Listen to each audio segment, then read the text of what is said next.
अमेरिकी कब्जे में पाकिस्तान का नूर खान एयरबेस। अमेरिकी एयरबेस से सामान निकालने में जुटा है। अमेरिका एयरबेस से सामान निकालने में जुटा हुआ है। ये नूर खान एयरबेस को लेकर लगातार ये बातें सामने आ रही हैं कि अमेरिका का यहां जबरदस्त इंटरवेंशन था और अमेरिका एयरबेस से अपना सामान निकालने में जुटा हुआ है। रावलपिंडी से 10 किलोमीटर दूर ये नूर खान एयरबेस। पाकिस्तान सेना को भी वहां जाने की इजाजत नहीं है। कहा जाता है कि अमेरिका का कंट्रोल ऐसा है यहां पर कि पाकिस्तान भी वहां उससे पूछ कर जाता है। तो इसको अमेरिका का एयरबेस गिना जाना चाहिए या? तो हाय गाइस, कैसे हैं आप लोग? उम्मीद है आप लोग बहुत अच्छे होंगे। आपका भाई फिर हाजिर एक नई वीडियो लेके। जो गौरव आर्य जी ने एक चैनल में जाके बोली है, गौरव आर्य जी ने ऐसा खुलासा किया है जो खुलासा शायद ही कोई नहीं जानता था। अभी हम लोग भी नहीं जानते थे, उन्हीं के बताए हुए से न्यूज़ में चला है तो हम लोग भी जानते हैं कि ऐसी बात है। पाकिस्तान के नूर खान बेस में पाकिस्तान नहीं अमेरिका राज करता है, कि गौरव आर्य जी के खुलासे से पता चला। तो उम्मीद है आप लोगों को वीडियो अच्छी लगी। आप लोग वीडियो देखेंगे, आप लोगों को खुद पता हो जाएगा किस तरीके से खुलासा किया है। ये जो सीज़ फायर हुआ ना, इंडिया ने सीज़ फायर किया ना पाकिस्तान के साथ, अचानक से अमेरिका का बदल जाना बयान, उसका अचानक से ट्रंप का बीच में आना, ये सब एक डाउट था, लेकिन अब डाउट क्लियर हो गया। तो चलिएगा चलते हैं वीडियो की तरफ, फिर मिलते हैं वीडियो के बाद में। खान एयरबेस। पाकिस्तान सेना को भी वहां जाने की इजाजत नहीं है। कहा जाता है कि अमेरिका का कंट्रोल ऐसा है यहां पर कि पाकिस्तान भी वहां उससे पूछ कर जाता है। तो इसको अमेरिका का एयरबेस गिना जाना चाहिए या पाकिस्तान का? यह भी एक बड़ा सवाल है। 10 मई को भारत की ब्रह्मोस ने इसे बनाया था निशाना। मेजर गौरव आर्या हमारे साथ स्टूडियो में, एयर मार्शल पीके श्रीवास्तव भी मेरे साथ मौजूद हैं। नूर खान एयरबेस को लेकर ये चर्चाएं लगातार चल रही हैं। ये असल में एग्जैजरेशन है सिचुएशन का, एक्चुअलिटी है नूर खान इसी तरीके से इस्तेमाल होता रहा है और न जाने कब से इस्तेमाल होता रहा है। उसको जरा समझते हैं पहले। मेजर साहब, ये क्या है? क्या नूर खान नाम के लिए पाकिस्तान का है? देखिए, दो बातें हैं, मैं आपको बताता हूं। सबसे पहले ऐसा था, जब अमेरिका ड्रोन उड़ा रहा था पाकिस्तान से, तो वहां पे लोकल पाकिस्तानियों को नहीं पता था कि अमेरिकन उड़ा रहे हैं। तो पाकिस्तान, और इसीलिए इमरान खान ने एब्सोल्युटली नॉट बोला था। इमरान खान से जब अमेरिकन ने बेस मांगा था, इमरान खान ने मना करा था। उसी के चक्कर में उसकी सरकार गई और आज वो जेल में सड़ रहा है।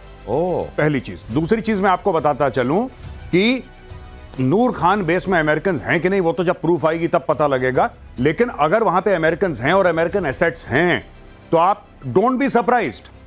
देखिए, पाकिस्तानियों के पास क्या है दिनेश भाई दुनिया को देने के लिए, ये तो बताइए। क्या है? They have nothing. बस बिचौलिए का काम कर लिया। पाकिस्तान, जैसे मैं अक्सर कहता हूं, ये जैसे डीएनडी है ना, आप डीएनडी दिल्ली से नोएडा, नोएडा से दिल्ली जाते हैं डीएनडी। पाकिस्तान एक चुंगी नाका है। पाकिस्तान इज अ चुंगी नाका स्टेट। 20-25 रुपए दो, पार करो, आगे चलो, बस दैट्स इट। और इनकी कोई यूटिलिटी नहीं है दुनिया में। अगर नूर खान में, मैं फिर अगर कह रहा हूं, अगर नूर खान में अमेरिकन हैं और अमेरिकन ड्रोन्स हैं या फाइटर जेट्स हैं, डू नॉट बी सरप्राइज। आप ये कह रहे हैं कि 20-25 रुपए में अपनी सॉवरेनिटी को ताक पर रख देने वाला मुल्क है ये? सर, इतनी गंदी बातें इनके लिए बोली हैं। ये फैमिली शो है, मैं बोल नहीं सकता। यू ऑल्सो नो कि अमेरिकन जो जर्नलिस्ट था, अमेरिकन वकील था वहां पे, और पता नहीं कौन कौन लोग थे पूरे कोर्ट रूम में।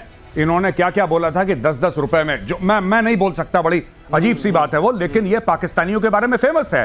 पाकिस्तानी अपनी गैरत कुछ डॉलरों के लिए बेच देते हैं। अमेरिकन का फोन कॉल आया, ये जमीन पे लेट गए, बोला मालिक कितने पैसे लगेंगे। पैसों की बात करो, अगर पैसे मिलते हैं तो ठीक है, इन्होंने बेच दिया होगा। इनमें इट्स नॉट सरप्राइजिंग अगर नूर खान बेच दिया ना। ऐसा फेक तमाशा देख, क्या इसका ओरिजिन पाकिस्तान को देखकर ही हुआ था ये? आप भी इसमें कुछ शुरुआत में टिप्पणी करना चाह रहे थे? ये कहना चाह रहा था कि ये जो इसकी सोवरेंटी आपने बात किया ना, जब सोवरेंटी होगी तब बात है। शमसी एयरपोर्ट का यूएवी के लिए पता नहीं कब से इस्तेमाल हो रहा था। वहां जब भगदड़ मची, हंगामा मचा आवाम में, तब वो बंद हुआ। तो नूर खान के बारे में भी यही है? नूर खान के बारे में आपको बता रहे हैं, वहां एसपीडी था, वहां वीआईपी। एसपीडी क्या है? Strategic plan division. मतलब वही कंट्रोल करते हैं जो इनके न्यूक्लियर वेपन्स हैं। अच्छा। और वहां कमांड कंट्रोल सेंटर था। अच्छा। और वहीं पर ट्रांसपोर्ट डिवीजन था। ओके। और वहीं पर इनका एक इंजीनियरिंग डिपो भी है। तो सर, एक बात खुलकर मैं आपसे पूछ लेता हूं आज, मेजर गौरव आर्य जी, कहीं ऐसा तो नहीं है कि पाकिस्तान को एक पोटेंशियल थ्रेट भारत के बगल में बनाए रखने के लिए असल में उसके पास कुछ एक पटाखे ऐसे दे दिए गए हों जिसको अमेरिका ने फुड़वाया हो, अमेरिकन ताली बजाओ हो, यहां परीक्षण हो गया, बम बन गया, बम बन गया, बम बन गया, असल में वहां बम जो है एक स्पूफ हो और वहां पर यह खुलासा हो गया और अमेरिका को इसी बात का डर लगा, इसीलिए फिर ये इंटरवेंशन की बात होती है या ये कहा जाता है कि सीज फायर के लिए इनिशिएटिव्स लिए गए। एक और थ्योरी है जो पाकिस्तानी सोशल मीडिया पे चल रही है, मैं आपको ये भी बता दूं। ये पाकिस्तानी आपस में डिस्कस कर रहे हैं, हमारी थ्योरी नहीं है, पाकिस्तानी डिस्कस कर रहे हैं। और पाकिस्तानी सोशल मीडिया पे ये डिस्कस कर रहे हैं कि भाई साहब ऐसा तो नहीं कि जब यहां से इंडियन एयरफोर्स ने बम दागे और वो मिसाइल जाके ब्रह्मोस जाके नूर खान बेस पे लगी, उस वक्त अमेरिका का फोन आया कि बॉस हम यहां पे हैं, किसको मार रहे हो। ये भी लोग बात कर रहे हैं पाकिस्तान में कि असल में जो सीज फायर जो हुआ है, अब ये देखिए ये सब सोशल मीडिया की चीजें हैं, तो अगर आप बोलें कि साहब क्या आपके पास प्रूफ है, तो इसका कोई वैसे गौरव जी, अगर वहां का डिफेंस मिनिस्टर सोशल मीडिया को कोट करके बोल सकता है, तुम क्यों नहीं बोल सकते? नहीं सर, क्योंकि मेरी क्रेडिबिलिटी वहां के डिफेंस का मतलब होता है रोशनी, बोल सकते हैं हम लोग इस शो में, लेकिन देखिए ऐसा है। अरे सर वहां के डिफेंस मिनिस्टर की वहां मैं अभी दिखाऊंगा, वहां के बयान अभी आपको सुनाऊंगा, उनकी कितनी क्रेडिबिलिटी है आप भी जानते हैं। नूर का मतलब होता है रोशनी, क्या वहां से वाकई ऐसी एक रोशनी निकल रही है जो खुद पाकिस्तान को एक्सपोज कर रही है। ऑपरेशन सिंदूर का एक और सबूत आया सामने, आतंकी अड्डों की तबाही की तस्वीरें आई सामने। बहावलपुर में जैश हेडक्वार्टर की ड्रोन फुटेज आई है सामने। ऑपरेशन सिंदूर में भारत ने 9 आतंकी अड्डे तबाह किए थे और बहुत सारे लोग तो ये कहते हैं कि पहले पाकिस्तान में, ये जरा देखिए इसको यहां डालिए, हम दिखाने की कोशिश करेंगे इसको। ये देखिए, ये हमले से तबाह, और ये तो बहुत अच्छे से ये डोम अब लोग पहचानने लगे हैं जिनको उड़ाया गया था और किस तरीके से वहां फिर एक के बाद दूसरी लाशें निकल रही थी। खुद ये मसूद अजहर कह चुका है कि मेरे कंधे जो हैं वो थक रहे हैं, ये इतने सारे जनाजे उठाकर और मैं लगातार रो रहा हूं वगैरह वगैरह, उसने बहुत सारी बातें की हैं। लेकिन लोग ये कह रहे हैं मेजर साहब जी, पहले वहां जो एक आध कथित टूरिस्ट स्पॉट हैं जी, पहले लोग वहां जाया करते थे देखने जी, अब मस्जिद सुभान अल्लाह देखने जाते हैं। हाँ, कि ऊपर जो आशीर्वाद दे रखे हैं 3-3 जगह। हाँ, तो ये जो नहीं, हाँ, वो यहाँ से झांक के देखते हैं कि नीचे क्या था, यहाँ पे क्या था। तो पहले ऊपर जाते हैं, वहां से झांक के देखते हैं कि नीचे क्या था। एक बचा हुआ है लेकिन अभी ये असली है नूर खान एयरबेस, उसमें से नूर गिर रहा है ऊपर से। तो हाँ, यहाँ नूर आने की व्यवस्था कर दी गई है, यहाँ अच्छे से नूर पहुंचता रहे, प्रकाश आता रहे। लेकिन ये बहुत सारे लोग ये भी कह रहे हैं कि जब आप आतंकवाद को खत्म करने की बात कर रहे हैं, आपने इन आतंकवादियों को तगड़ी चोट तो दी है जी। इन आतंकवादियों की जो फितरत है, ये यहां से बड़ा असर्ट करके वापस लौटेंगे। अब इनके हौसले पस्त हो गए हैं, आने वाले दिनों में कोई इस तरह का काम करने से बाज आएगा, क्या होगा? देखिए, मुझे ऐसा लगता है कि ये फिर मारेंगे, इनोसेंट लोगों को मारेंगे, ये लोगों का धर्म पूछ के मारेंगे, ये ऐसी चीजें करते रहेंगे। ये अच्छा, ये सीखते भी है ना। कई बार पाकिस्तान ने प्लान बनाया, पाकिस्तान का 1965 और 1999 कारगिल में यह प्लान था कि जब हम घुसेंगे भारत के अंदर, जब हम अटैक करेंगे, तो कश्मीरी मुसलमान हमारे साथ खड़ा हो जाएगा और भारत के खिलाफ वो कार्रवाई करना शुरू कर देगा। तो कश्मीरी मुसलमानों ने दिखा दिया ठेंगा, बोला गेट आउट। तो पाकिस्तान का पूरा मामला फ्लॉप हो गया। अब इन्होंने क्या सोचा कि जब हम धर्म पूछ के सर पे गोली या छाती पे गोली मारेंगे तो भारत में हिंदू मुस्लिम फसादात हो जाएंगे।